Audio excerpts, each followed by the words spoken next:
Just like wow! সত্যি অসাধারণ রিঙ্কু সিং।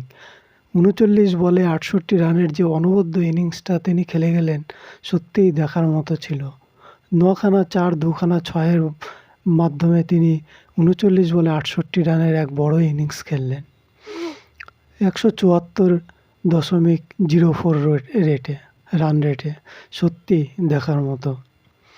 এখন আর আমাদের বলতে অসুবিধা নেই যে পরবর্তী যুবরাজ সিং এখন রিঙ্কু সিংয়ে, কেননা যুবরাজ সিংয়ের জায়গাটা ইন্ডিয়া টিমে অনেক দিনই ফাঁকা ছিল।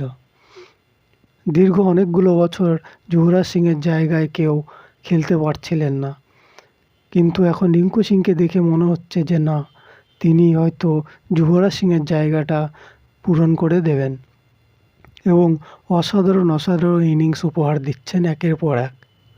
সত্যি এখন উঠতা হুয়া সিতারা, উঠতা হুয়া তারা আর উঠতা হুয়া চাঁদ, যাই বলা হোক না কেন, তিনিই এখন সব কিছু। সত্যি অসাধারণ খেলা।